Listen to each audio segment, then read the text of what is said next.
उसमें वो था गड्ढा सा, उसको जब ज्यादा बड़ा होता तो उसको उलूखल कहते, छोटा होता तो ओखली कहते। अब घर में अंदर जो माता बहन जो छोटी सी ओखली बना के रखती उसको ओखली बोलते, और वो था उलूखल। सो उलूखल में कन्हैया जी को बांधते बांधते जब 2 अंगुल छोटे पड़ गए, कन्हैया ने कहा मैया, बोले हाँ मैं बंध जाऊं। तू क्या बनेगा, मैं तो खुद बांधेंगे। 1 रस्सी 2 रस्सी 4 रस्सी 10 रस्सी, पसीना पसीना हो गई, थक गई बेचारी, गिरने लगी, मूर्छित होने लगी। कन्हैया ने कहा मैया ऐसे नहीं बांध पाओगी। तो कैसे? बोले अहमता और ममता रूपी ये 2 अंगुल अपने हृदय से निकाल दो तो मैं बंधन में आ जाऊंगा। अहंकार विमूढ़ात्मा करता हमिति बन्धते। अहंता और ममता, अहंकारी तो व्यक्ति को नीचे गिराता है। किसी चीज का अहंकार हो, पुत्र का हो, धन का हो, कुटुंब का हो, विद्या का हो, बहुज्ञता का हो। अहंकार पैदा हुआ नहीं कि भगवान अहंकार का वचन करते हैं आप तुरंत नीचे गिर जाओ। सरल स्वभाव, छुअत छल नहीं, सीधा और सरल स्वभाव, सबके प्रति अच्छे भाव। कोई कटु वचन बोल भी जाए तो थोड़ी देर के लिए कोई बात नहीं, पर हाँ उसको प्यार से बुलाओ, बाद में समझा दो बेटा ऐसा नहीं बोलते। हाँ, क्रोधो देवस्य वरेण्य तुल्यो। श्रुतियां कहती है कि यदि बड़े बुजुर्ग क्रोध करते हैं, डांट मारते हैं, झपटते हैं, थप्पड़ भी लगा देते हैं, तो क्रोधो देवस्य वरेण्य तुल्यो। जो बुजुर्ग हैं, जो बड़े लोग हैं, वो यदि क्रोध भी करते हैं तो तुम्हारे कल्याण के लिए करते हैं, ऐसा महसूस करो तो तुम्हारा उद्धार हो जाएगा। अहंता और ममता रूपी ये 2 अंगुल अपने हृदय से निकाल दो, बस कन्हैया जी तुम्हारे हृदय में बन जाएंगे। ठाकुर जी ने कृपा करी है, मैया को ज्यादा दुखी देखा है, और बस कृपया शीश बंधने, अपनी इच्छा से भगवान बंधन में आ गए। उलूखल से बांध दिया है। यमलार्जुन और मणिग्रीव बाहर 2 वृक्ष नारद के श्राप से नंद बाबा के घर के द्वार पर जोड़ी से खड़े थे। कन्हैया जी ऊकल से बांधे, उस ऊकल को खींचते खींचते ले गए। ये तो साक्षात ब्रह्म थे, जानते थे कि ये वो नारद बाबा ने इनको श्राप दिया था, पैर पकड़े थे तो बोल दिया था द्वापर में कन्हैया जी का अवतार होगा, वो तुम्हारा उद्धार करेंगे। चलो आज इनका कल्याण कर देते। बेचारे जंगम बन गए, स्थावर बन गए, जड़ चेतन स्थावर जंगम गए।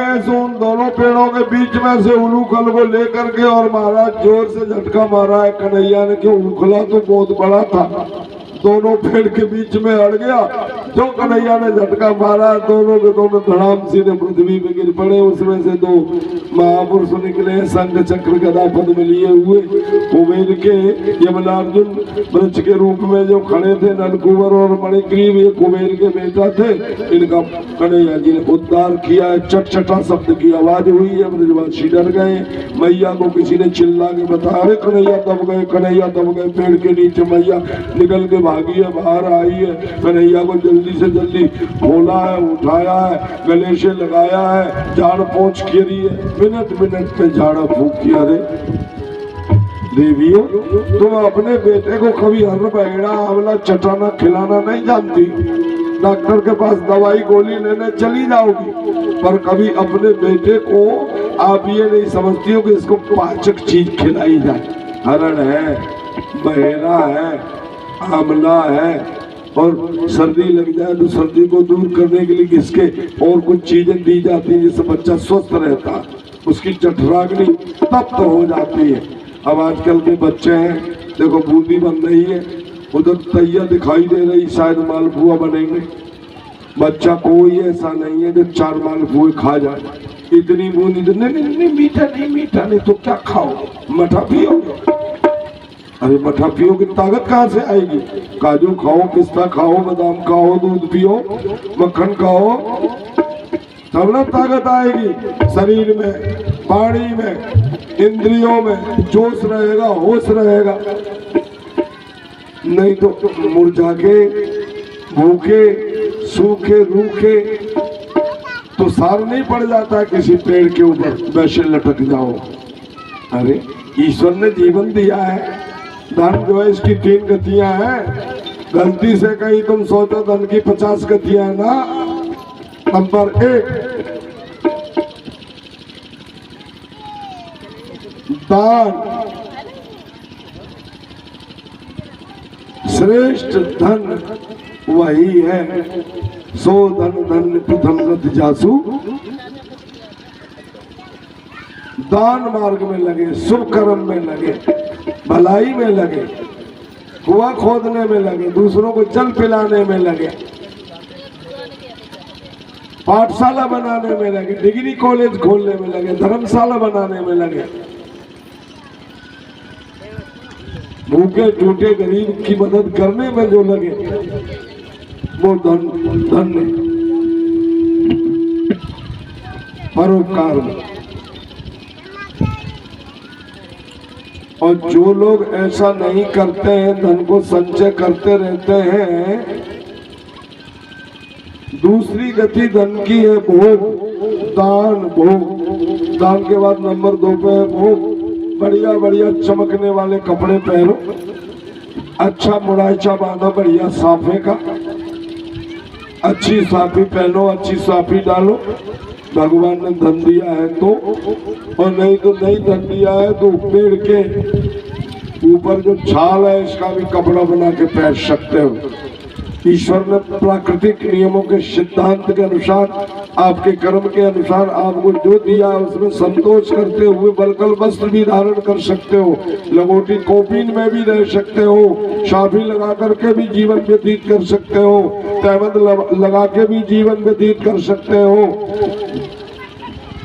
ज्यादा महंगा कपड़ा नहीं, हल्का कपड़ा पहन के भी, हाँ लेकिन तुम्हारे पास ज्यादा पैसा है, बढ़िया वाली अमेरिका की बनियान मंगाओ, सुंदर कपड़े मंगाओ, सुंदर शूटिंग शर्टिंग दे और खादी पहनो महाराज।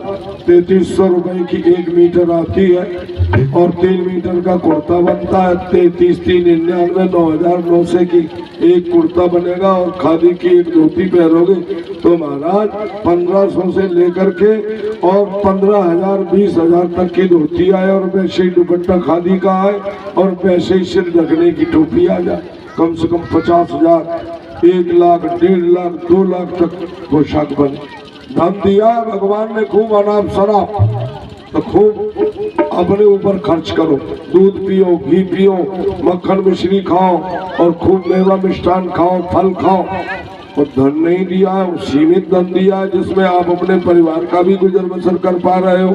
तो मितव्ययी होकर के अपने परिवार का धर्म पूर्वक पालन करना आपका सबसे बड़ा तप है। इससे बड़ा दुनिया में कोई दूसरा तप नहीं, इसे जरूर करना चाहिए। नंबर 3 विनाश, दान, भोग, नाश। तीसरे नंबर पर यदि ये 2 चीजें आप नहीं करोगे तो तीसरी चीज है तुम्हारे पास लक्ष्मी रूपी धन टिकेगा नहीं, सो नष्ट हो जाएगा। कैसे? ऐसे। कैसे? ऐसे।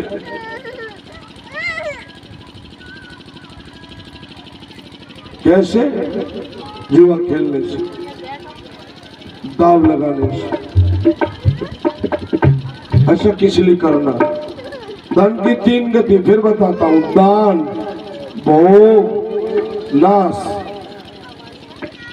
दान नहीं करोगे तो भोग कर लो, अपने ऊपर खर्चा कर लो, बढ़िया मकान में रहो, बढ़िया गाड़ी में चलो, बढ़िया कपड़े पहनो, बढ़िया शौक करो, जितने भी साधन जड़ी बूटी बनाइए, खाओ पियो मस्त रहो। और ये भी संभव नहीं तो क्या करोगे? फिर तो नाश होना ही।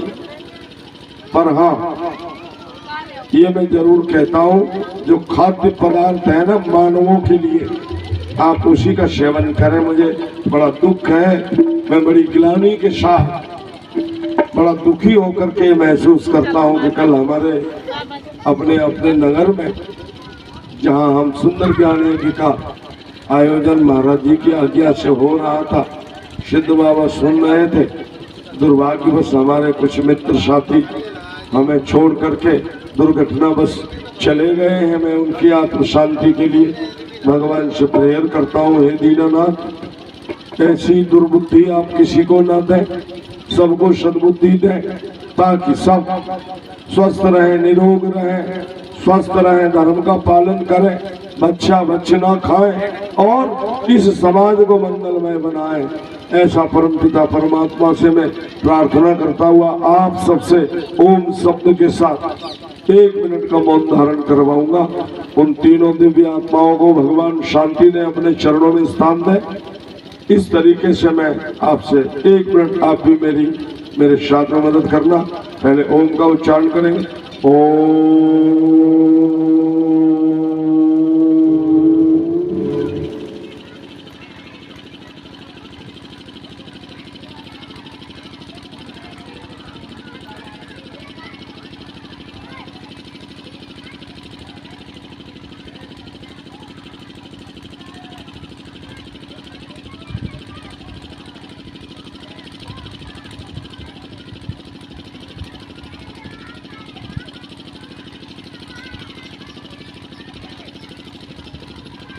हरि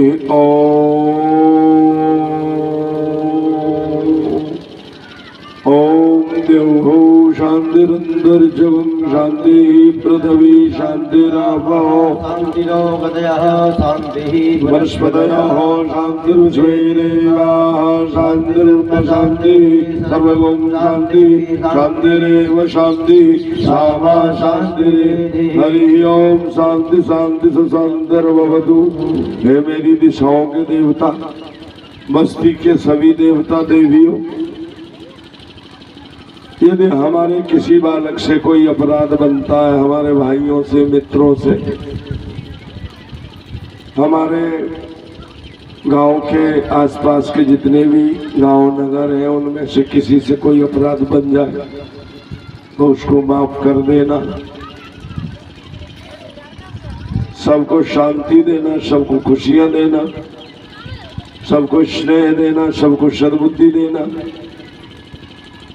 हे सिद्धेश्वर भगवान, आप शिव रूप हैं, हम आपके चरणों में ये प्रार्थना करते हैं। और संसार तो मरण धर्मा है, जो आया है उससे जाना है। किसी भी भांति किसी भी रूप में कोई भी जाए, ये तो मृत्यु लोक है।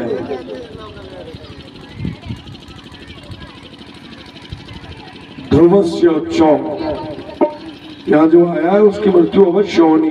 हाँ, कुछ सराहनीय मृत्यु होती है, कुछ पूर्ण उम्र पाने के बाद मृत्यु होती है। कहते हैं ना, शतम जीवेम शरदः, आप 100 वर्ष के जीवन को जियो। पहले 1000 वर्ष की आयु थी, उससे पहले 10,000 वर्ष की आयु थी। तब इतनी लंबी आयु होती तो अपन क्या कर लेते हैं? अपन सब कुछ कर लेते हैं। 80 साल का, 70 साल का, 90 साल का, 100 वर्ष का कोई बुजुर्ग है, उसके पास जरा बैठ के देखो ना 10 दिन, कितना भारी अनुभव होता है उसका। 8 वसंत, 9 वसंत, 10 वसंत जो देख ले, हाँ क्या कहें, वो तो ज्ञान का खजाना है। मगर धर्म ग्रंथों के पढ़े हुए उसे तो महान ज्ञान है। ऐसे लोगों की संगत करो, बैठो, ये लोग जो बताते हैं उसे सुनो, सीखो, समझो।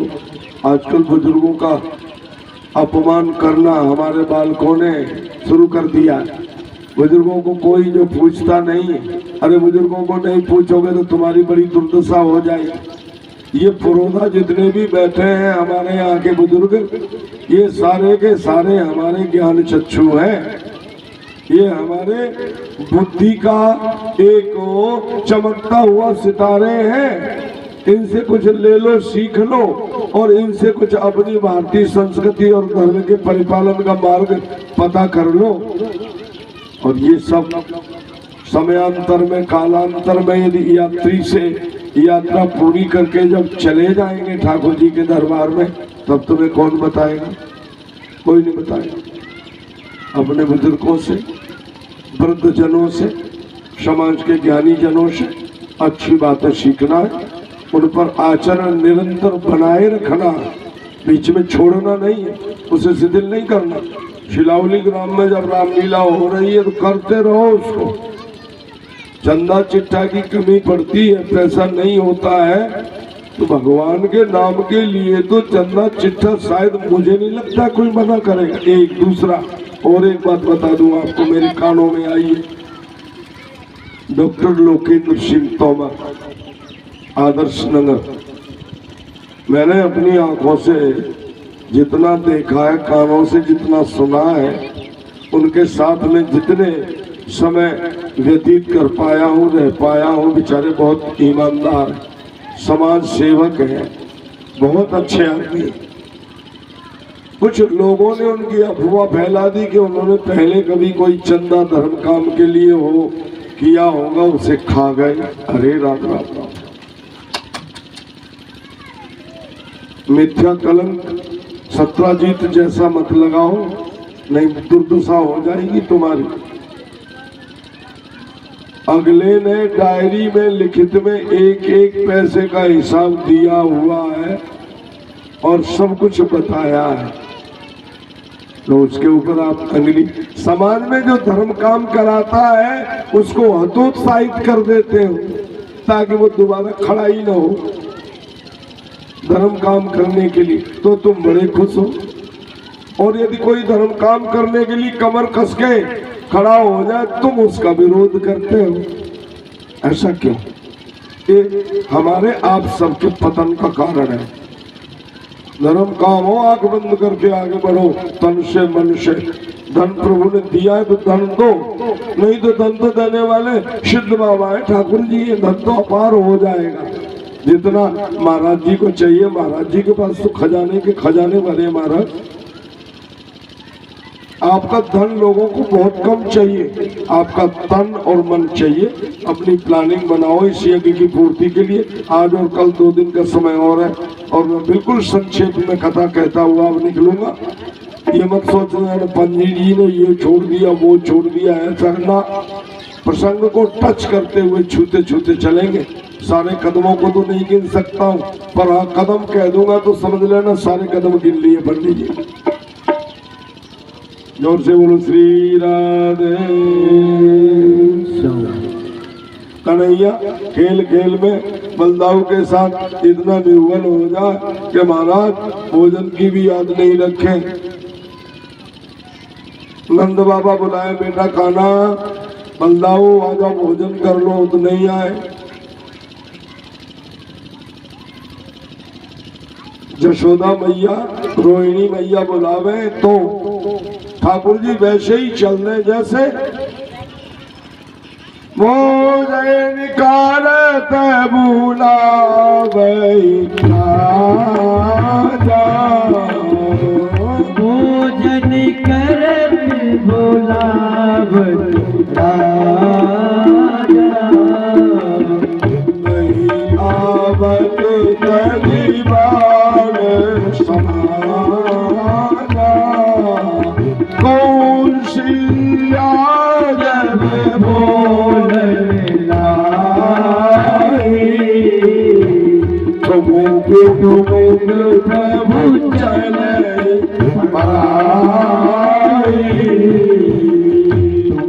तुमको प्रभु चलाई सही ठाकुर जी जैसे मैया घर में से आवे, अरे मेरो लाला सवेरे से बेटा, अरे मेरे पुतुआ तेने कछु खायो ना है, आजा मेरे पूत। अपने आंचल से उसको शरीर को पहुँचे और गोदी से लगा ले, बेटू थोड़ा खाना तो, थोड़ा प्रसादी तो ले लो, तेरे सारे सगा खा के आए, थोड़ा दूध पी ले। कन्हैया जी कौशल्या की बात माने और घर में जाए, सो माखन मिश्री खाए, जो मन में आए सो मैया खिलावे। सो महाराज कन्हैया जल्दी बड़े हो गए हैं। एक बार पैरों से चलने लगे, एक फल की टोकरी लेके फल बेचने वाली एक फल विक्रेणी दरवाजे पे चिल्लाती हुई आई, अरे रे रे फल ले लो, फल। फल बेचने वाली फल विक्रेणी आई है, कोई फल ले लो। कन्हैया जी ने देखो आज तो घर में सेब आ गए कश्मीर वाले, चल सेब ले लो सेब। कन्हैया जी बोले मथुरा में तो सेब वृंदावन में होता नहीं, गोकुल में तो होता नहीं, ये कश्मीर का सेब कहाँ से आ गया, ये हिमाचल का सेब कहाँ से आ गया, ये उत्तराखंड का सेब कहाँ से आ गया। वसुधा पृथ्वी इन सब को धारण करती है, ये भी पृथ्वी में पैदा होता है। जैसे आप देख रहे हो नारियल, चाहे तो दक्षिण में चले जाओ चाहे पूरब में बढ़ जाओ, आसाम बंगाल, दक्षिण में जाना तमिलनाडु कर्नाटका केरला आंध्रा, और नारियल के पेड़ दुनिया भर के नारियल पी पी के लोग फेंकते रहते हैं। जरा जोर से बोलो श्री राधे श्याम।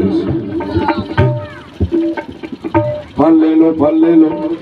कन्हैया जी ने देखा मैया दिखाई नहीं दी, तो एक बड़ा सा गेहूं का ढरा रखा था, सो उसमें से अपनी मुट्ठी भर लिए कन्हैया जी ने, ठुमुक ठुमुक करते हुए डोरी के बाहर आए, दरवाजे पे खड़े हो गए। सदबुद्ध बालक को देखा है फल बेचने वाली ने और चरणों में दंडवत किया है मन ही मन। प्रभु तुम तो ऐसे ही दर्शन देते रहो इस अपने दिव्य विभूति से।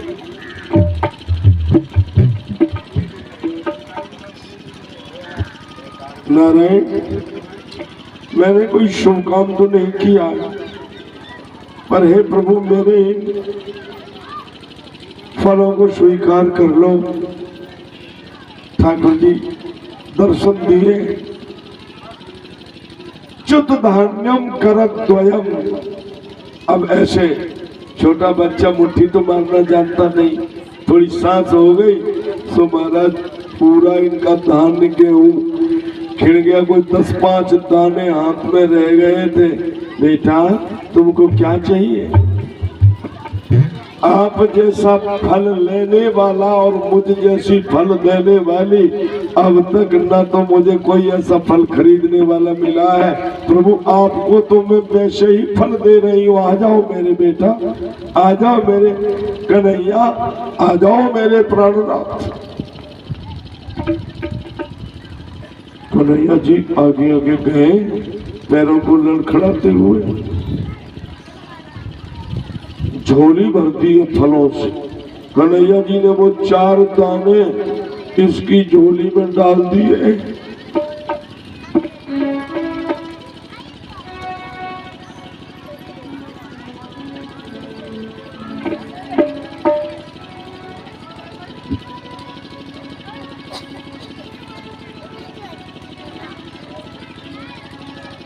चतुर्धान्य करद्वयम्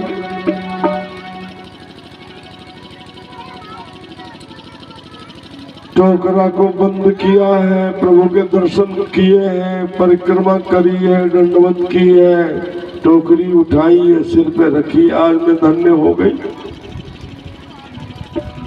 मेरे ऐसे फल तो कभी गोविंद ने स्वीकार नहीं किए। आज तो प्रभु ने मेरी इस मंगलमय वाणी के पुष्पों को अपने चरणों में जगह दे दी है। आज तो मैं कृतकृत्य हो गई, मैं धन्य हो गई, मैं धन्य हो गया।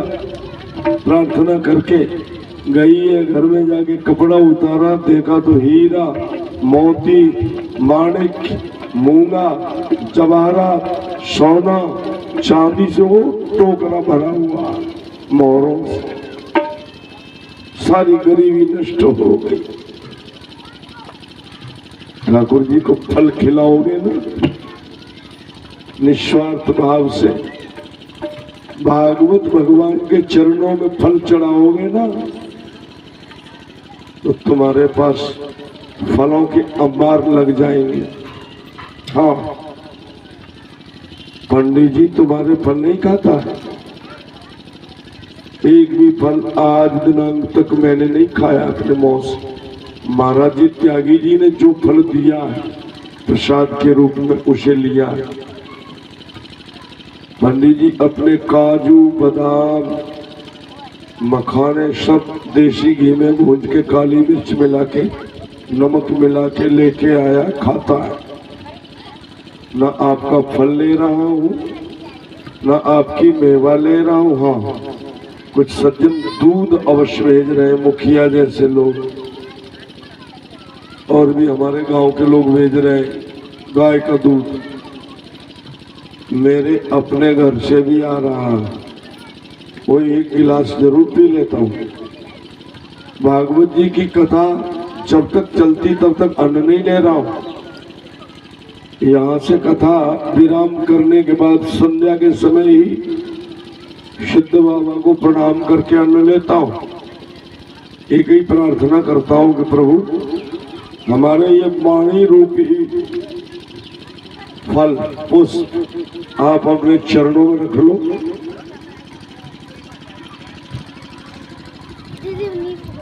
और मुझे आशीर्वाद दो ताकि मुझे सुख मिले, शांति मिले, संसार की यात्रा मंगलमय तरीके से पूरी हो। मैं समाज की धार्मिक सेवा करते करते अपनी यात्रा पूरी करूं, ऐसी प्रभु से मंगल कामना अवश्य करता हूं आप सबके स्नेह से।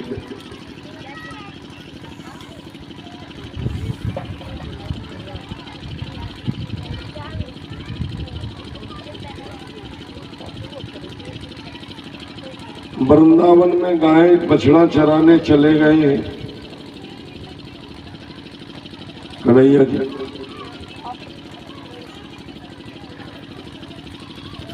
बछड़ा चरा रहे थे, बछड़े का रूप बना करके एक वत्सासुर नाम का दैत्य आया है। बलदाऊ जी ने उसके माथे में एक मुक्का दिया है, मार के फेंक दिया। या यूं कहें कि बलदाऊ जी ने उसके सींगों को पकड़ करके 16 हाथ पीछे उसको ठोकर मारी है, फिर दौड़ा है सींग अड़ा करके। तो महाराज अब की बार इसके पीछे दोनों पैर पकड़ करके घुमाया है और घुमा करके फेंक दिया है। 28 हाथ दूर जाके एक पेड़ में लगाया तो इसका शरीर बीच में से फट गया है, प्राण पखेर उड़ गए। एक गर्दवासुर नाम का असुर भांडीरक वन में, ताड़ वन में सुंदर सुंदर पेड़ थे फलों के, किसी को अपने फल नहीं खाने देता था। गर्दवासुर किसी को अपने बगीचे के फल नहीं खाने देता था। एक बार श्री दामा कन्हैया बलदाऊ सबको लेकर के गया। बोले कन्हैया, बोले हाँ मैं तो भूखा हूँ यार। बोले तारी के छाक नहीं ले आए हो? बोले ना।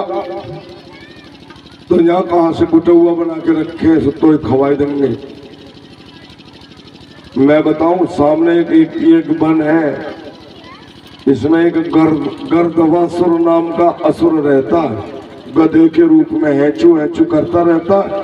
कोई फल तोड़ने की कोशिश करता है तो पीछे पैरों की 2 दुलत्ती छाती में मारता है और धराशायी कर देता है।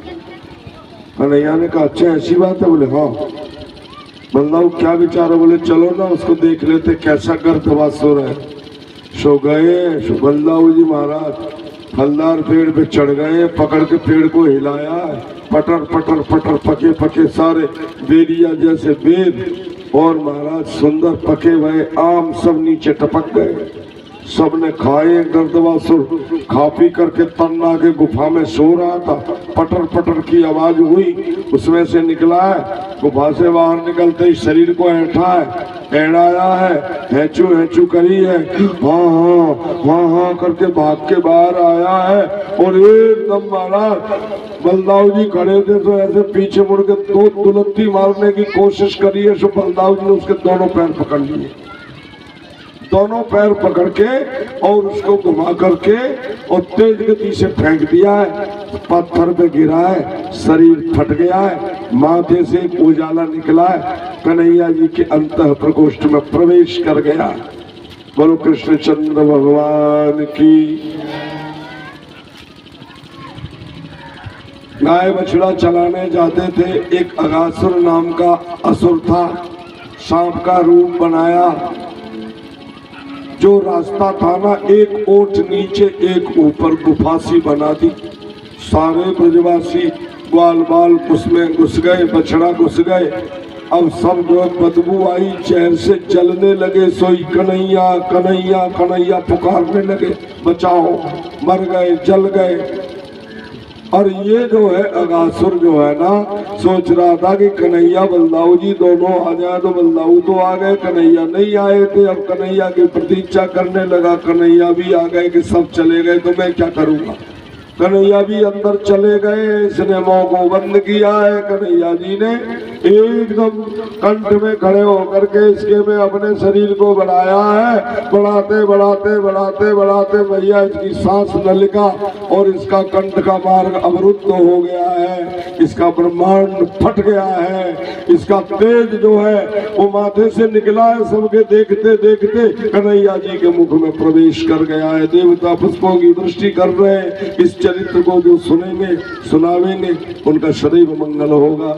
बोले अगासुर मोचन भगवान की, बोल गर्दवासुर मोचन भगवान की जय हो।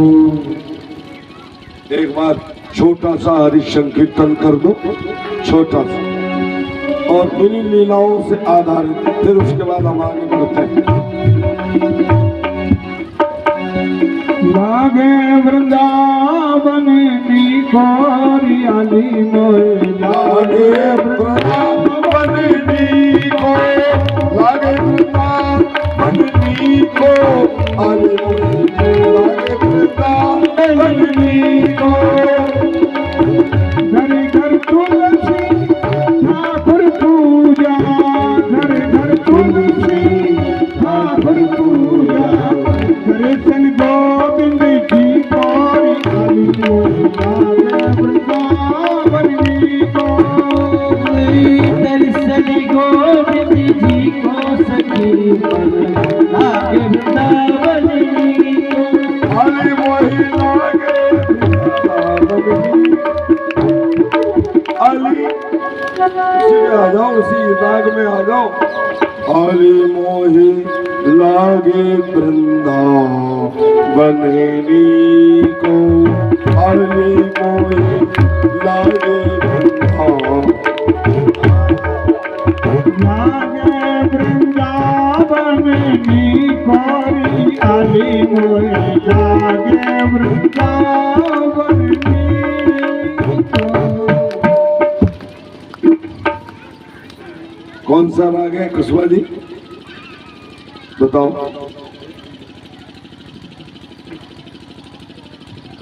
आली मोहि लागे वृंदावन नी को, घर घर तुलसी ठाकुर पूजा। दर्शन गोविंद जी को, घर घर तुलसी ठाकुर पूजा। दर्शन गोविंद जी को, आली मोहि लागे वृंदावन नी को, आली मोहि लागे वृंदावन। ये राग है।